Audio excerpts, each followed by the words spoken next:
मध्य प्रदेश में चुनाव से ठीक पहले मुख्यमंत्री शिवराज सिंह चौहान ने बड़ा ऐलान किया है। मेहर को जिला बनाने की घोषणा मुख्यमंत्री शिवराज सिंह चौहान ने की है। और आपको बता दें कि लंबे समय से इसकी मांग कर रहे थे स्थानीय विधायक नारायण त्रिपाठी। उस वक्त हमारे साथ मौजूद है एमपी तक पर एक्सक्लूसिव बातचीत करने के लिए। आखिरकार लंबे समय से आपकी जो मांग थी आज वो पूरी हो गई। मेहर को जिला बनाने के लिए आप आंदोलन लंबे समय से कर रहे थे और अपनी बात को सामने भी रख रहे थे। आज मुख्यमंत्री ने अभी कुछ देर पहले कह दिया है कि मेहर जिला बनेगा। माई शारदा की कृपा से, मैहर के लोगों के आशीर्वाद से चुनावी दौर है। ये बहुत दिनों से मेरी ही डिमांड लगातार चली आ रही है। और जब कमलनाथ की सरकार थी तो मीडिया के सामने दिन दहाड़े जाकर कमलनाथ जी से मैहर को जिला घोषित कराने का काम कराया था और कैबिनेट में पास भी कराया था। इसके बाद आज मुख्यमंत्री जी ने जन आशीर्वाद यात्रा के दौरान जिस तरह से मैहर को जिला घोषित किए, पहले तो मैं उनको धन्यवाद देता हूं, नरोत्तम मिश्रा जी को भी धन्यवाद बधाई देता हूं। परंतु ये एक जश्न के रूप में होना चाहिए, ये बड़ी सभाओं के रूप में होना चाहिए। ये किसी की कृपा से मैहर जिला घोषित नहीं हुआ। ये मेरे द्वारा 2014 में जब विधायक पद की कुर्बानी देकर भारतीय जनता पार्टी के सांसद को जिताने का काम किया, उसके बाद कमलनाथ जी के द्वारा घोषित आज क्रियान्वयन के लिए शिवराज जी ने किया। मैं इसके लिए धन्यवाद बधाई देता हूँ। और ये जो मैहर जिला घोषित हुआ है, ये विंध्य प्रदेश के बनने की नींव रखी गई है। जिस तरह लोग बोलते थे कि मैहर जिला बना नहीं, नारायण त्रिपाठी विंध्य प्रदेश बनाने चले, उनके लिए संदेशा है कि आज मैहर जिला बना और अब विंध्य प्रदेश भी बनेगा। ये यहीं से शुरुआत है। आप बता रहे हैं कि जब कमलनाथ जी की सरकार थी उस वक्त आप उनसे मिले थे और उस वक्त कैबिनेट में बात सामने आई थी, तो कहाँ अटक गया था फिर ये घोषणा, कहाँ रुक गई थी? कमलनाथ की सरकार तब तक गिर गई। और फिर मैं कहना चाहूंगा, शिवराज जी आज तक अपने जीवन में मैहर को जिला घोषित करने की कभी घोषणा नहीं किए थे। आज लोग बता रहे हैं, कोई बताने लगता है कोई शिवराज जी घोषित किए थे, उस बार किए थे, तब किए थे, वो मांग किया था, ये मांग किया। ना कोई मांग किया, न कभी शिवराज जी घोषित किए। तो की थी ना? ये हम घोषित किए थे, जिसके परिणाम स्वरूप माई की कृपा से, माई की शक्ति से आज मैहर जिला घोषित हुआ। मैहर वासियों को सभी की शुभकामना। आज सबको धन्यवाद देता हूं, शुभकामना देता हूं आपके स्नेह प्यार के लिए। माई शारदा की कृपा इस तरह बनी रहे। तो क्या ये नारायण त्रिपाठी का असर माना जाए, जिस तरीके से नारायण त्रिपाठी बार बार अपनी पार्टी में रह करके अपनी ही मांग को सामने रख करके एक चेतावनी देते थे, सलाह देते थे अपनी पार्टी को, ये उसी का असर है? देखिए, असर तो है, ये चुनावी ईयर है। अब चुनाव का डर है, चुनाव का भय है।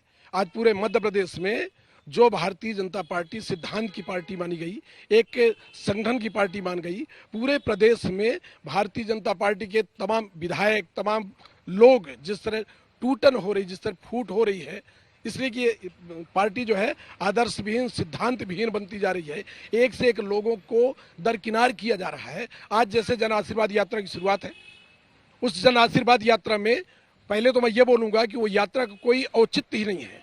जहां बिजली नहीं है, जहां किसान की खेती चौपट हो गई, किसान की खेती खत्म हो गई, किसान आज आंसू बहा के रो रहा है, धान सूख गई, पानी नहीं, बिजली नहीं, ट्रांसफार्मर नहीं, वहां जन आशीर्वाद यात्रा किस मुंह से आप दोगी? कैसे ये जन आशीर्वाद यात्रा कहलाएगी? विंध्य में कहीं इनको जाना भी नहीं चाहिए। जहां सबसे ज्यादा बिजली विंध्य में पैदा हो, वो विंध्य का एक एक किसान बिजली के कारण रो रहा हो, ट्रांसफार्मर के कारण रो रहा हो। ऐसी स्थिति में आप आशीर्वाद देने जा रहे हो या आशीर्वाद लेने जा रहे हो? विंध्य के लोग इस मामले पर बगावत करेंगे और 15 तारीख को बिजली का आंदोलन भी करेंगे। इस जन आशीर्वाद यात्रा का भी विंध्य में बहुत बड़ा विरोध होगा। आप हैं तो भाजपा के विधायक, लेकिन आपके तेवर कुछ और बता रहे हैं। जिला तो घोषित हो गया, लेकिन क्या आपकी जो एक और दूसरी बड़ी मांग है विंध्य प्रदेश की, अब आपको लगता है कि भाजपा उस पर भी कुछ विचार करेगी? क्योंकि थोड़े दिन पहले जब हमने राजेंद्र शुक्ल जो हैं, जिनको अभी जनसंपर्क मंत्री बनाया गया, उनसे बात की थी, तो उन्होंने कहा था कि भाजपा ने विकास इतना किया है कि वो क्षेत्रवाद के हिसाब से नहीं चलती, वो विकास की राजनीति पे चलती है। तो क्या आपके जो तेवर है अब आप विंध्य प्रदेश के लिए दिख रहे हैं? वो रीवा में फ्लाईओवर बन जाना विकास नहीं है। विकास कहलाता है एजुकेशन सिस्टम को ठीक कर दो। आप पढ़ाई लिखाई के लिए कहीं भी कोई ऐसा स्कूल या कॉलेज नहीं है जहां लड़के बच्चे पढ़ लिख लें। राजेंद्र शुक्ला जी अपने बच्चों को यदि पढ़ाने का काम करें रीवा में तो अच्छा लगेगा। दवाई कराने का काम रीवा में करें तो बेहतर होगा। दवाई कराने के लिए हमें नागपुर की मंडी में जाना पड़ता है। तो दवाई की व्यवस्था ना हो, जहाँ पढ़ाई की व्यवस्था ना हो, बच्चों को खेल कूद की व्यवस्था ना हो, जहाँ उद्योग जो हमारे यहाँ 80% रॉ मटेरियल बाहर जा रहा हो, उनका प्रोडक्शन न चालू हो रहा हो, लोगों को रोजगार न मिल पा रहा हो, उस जगह को हम बोल रहे हैं कि विकास हो रहा है। फ्लाईओवर विकास है। विकास करना है तो अच्छा एजुकेशन सिस्टम ठीक कर दो, स्वास्थ्य सिस्टम ठीक कर दो, तब हम मान जाए कि बहुत बड़ा विकास हुआ है। तो ये तो मैं फिर बोलता हूँ कि मैहर जिला बना है तो मैहर जिला बिंद के पुनर्निर्माण की नींव रख रहा है। यहीं से शुरुआत होगी बिंद बनाने की। विंध्य प्रदेश बनेगा। जी बिल्कुल 100% बनेगा, हर हाल में बनेगा, बिंद के लोगों के आशीर्वाद से बनेगा, माई शारदा की कृपा से बनेगा। अच्छा, आपकी पार्टी फिर, जो आपने पिछली बार भी घोषणा की थी, आप इस कदम के बाद, जिला बनाने के कदम के बाद, क्या आप पीछे हटेंगे या फिर आपको लगता है कि आपने जो फैसला किया था अपनी पार्टी के साथ चुनाव में उतरने का, आप उस पर कायम रहेंगे? जिला तो बन चुका था, जिला कोई मामला ही नहीं था, जिला तो बनना ही था, जिला घोषित हो चुका था, कैबिनेट से पास हो चुका था, जिला कोई वो नहीं। हमारा अब जो उद्देश्य है बिंद का पुनर्निर्माण है। बिंद का पुनर्निर्माण होगा तभी हमारे बाल बच्चों का बेहतर भविष्य होगा, तभी हमारे यहाँ के व्यापारियों का लाभ होगा। हमारे यहाँ टूरिज्म प्लेस है, हमारे यहाँ धार्मिक प्लेस है, हमारे पास वो स्थान है जिस राम के नाम पर लोग अंतर्राष्ट्रीय राजनीति करते हैं, हमारी भारतीय जनता पार्टी करती है। वो राम की तपोभूमि चित्रकूट है, जहाँ राम भगवान बने, जहाँ राम मर्यादा पुरुषोत्तम राम बने, उस चित्रकूट को उपेक्षित क्यों रखा गया है? उत्तर प्रदेश का चित्रकूट जिला घोषित है, हमारे सतना जिला बिंद का चित्रकूट उप तहसील घोषित है, जहां जो राम की तपोभूमि है, उस चित्रकूट को भी शिवराज जी को चुनाव के पहले जिला घोषित करना चाहिए। हम तो ये भी मांग करते हैं। और बिंद प्रदेश की जो लड़ाई है, हर हाल में हमारा एक संकल्प है, हमारे बाल बच्चों का भविष्य तभी बेहतर होगा जब बिंद प्रदेश का पुनर्निर्माण होगा। बिंद प्रदेश की लड़ाई लगातार लड़ेंगे। बिंद जनता पार्टी का गठन हो चुका है और बिंद जनता पार्टी बिंद के लोगों के पास जाएगी। कांग्रेस हो चाहे भाजपा हो, राजनीति कर रही है, पर बिंद जनता पार्टी भावनात्मक पार्टी है, लोगों के लिए पार्टी, लोगों की पार्टी है। तो बिंद जनता पार्टी लोगों के पास जाएगी और बिंद जनता पार्टी पर बिंद के लोगों का आशीर्वाद मिलेगा। कितनी सीटों पे विंध्य जनता पार्टी का उम्मीदवार उतरेगा? अभी हम लोग 44 सीट तय कर चुके हैं कि 44 सीट में बिंद जनता पार्टी चुनाव लड़ेगी।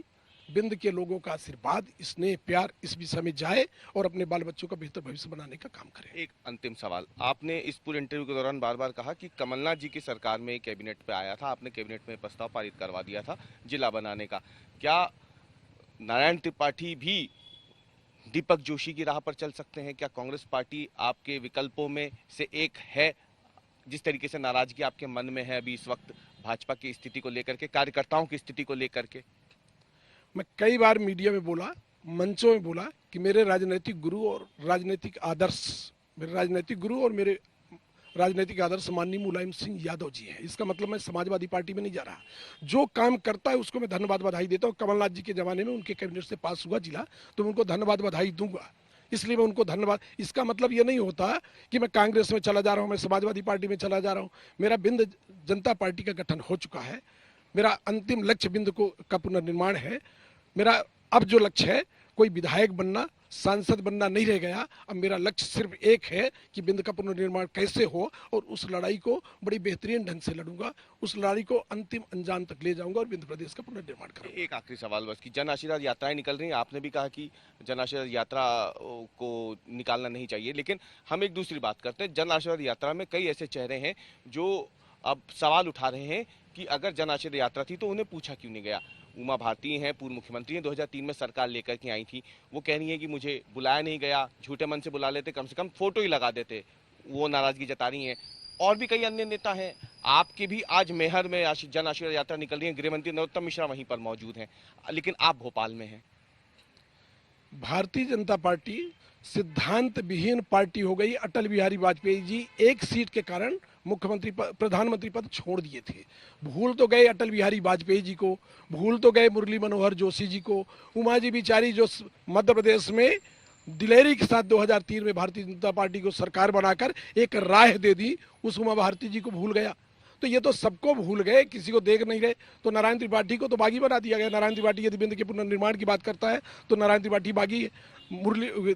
देवेंद्र फडणवीस और नितिन गडकरी जी विदर्भ प्रांत के नेतृत्व का आंदोलन का नेतृत्व किए थे, पर उनको नहीं किनारे किया गया, वो बागी नहीं बने। नारायण त्रिपाठी को बागी बना दिया गया। तो मैं बागी ही सही, मैं मैहर के लोगों ने मुझे विधायक बनाया, मैहर के लोगों का आशीर्वाद है, तो मैं मैहर के लोगों के लिए ये बिंद की लड़ाई लड़ूंगा। अब इसमें मुझे बागी बना दिया जाए, जो समझ लिया जाए, तो मुझे इसकी कोई चिंता नहीं है। न दल की चिंता, न टिकट की चिंता, न भारतीय जनता पार्टी की चिंता। मैं तो अपने मैहर क्षेत्र के लोगों के लिए, मैहर क्षेत्र के विकास के लिए लगातार अनवरत काम करता रहूँगा। उमा जी कहती हैं कि सिंधिया जी 2020 में 22 विधायकों को लेके आए थे, उनको आपने जन आशीर्वाद यात्रा में याद रखा, लेकिन मैं 170 सीटों के साथ आपकी सरकार बनवाने में मदद की थी 2003 में, मुझे याद नहीं रखा।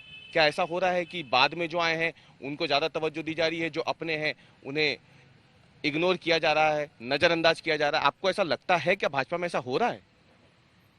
ग्वालियर चंबल क्षेत्र की यदि आप बात करें तो ग्वालियर चंबल क्षेत्र में सम्माननीय पवैया जी जैसे लोग जो सिंधिया परिवार से कितनी दूरियां बना के रखते थे और किन किन शब्दों से नवाजा करते थे अपने भाषणों में, वो बिचारे हो गए हैं। इस तरह से ग्वालियर चंबल का एक एक भारतीय जनता पार्टी का पुराना जो कार्यकर्ता है, जो अपना जी जान लगाकर पार्टी को प्रभात झा जी हैं, सब किनारे कर दिए गए, इनकी कोई जरूरत नहीं है। अब ये तो बिचारे हैं, अब जो पुराने लोग हैं वो बिचारे कहला गए, जो नए लोग प्रकट हो गए तत्काल में लाभ दे दिए। ये तात्कालिक लाभ वाली पार्टी हो गई है कि कोई आदमी अच्छा दिख रहा है तो उसको पकड़ के ले लो, उसके शरीर से खून की अंतिम बूंद निकाल कर फेंक दो, और जब किसी लायक न रहे तो उसको भी निकाल के फेंक दो।